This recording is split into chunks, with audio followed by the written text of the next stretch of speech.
వాని కర్మకి ఎవడు బాధ్యుడు, వాని కర్మకి వాడే బాధ్యుడు. ఎవడు కర్మ కాదు, వాని రాత వాడే రాసుకుంటాడు. ఎట్లా రాసుకుంటాడు, ఏ విధంగా ఎట్లా రాసుకుంటాడు అంటే చిన్నప్పటి నుంచే రాసుకుంటాడు. 5 సంవత్సరాల వరకు నేర్పాలి, ఏదైనా నేర్పాలి. మంచి బుద్ధులు చెడు బుద్ధులు కాకుండా మంచి బుద్ధులు నేర్పాలి. మంచి బుద్ధులు అయితే మంచి బుద్ధులు అవుతాయి, చెడు బుద్ధులు అయితే చెడు అవుతాయి. జబ్బులు కూడా అంతే, గుణాన్ని బట్టి జబ్బులు వస్తాయి ఎవరికైనా అంతే.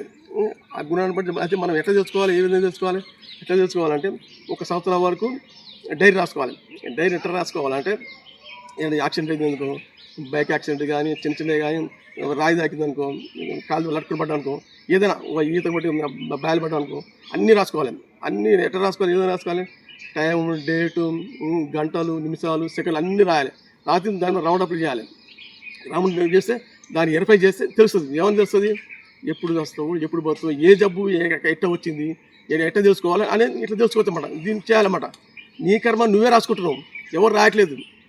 నచ్చితే లైక్ కొట్టండి, సబ్స్క్రైబ్ చేసుకోండి.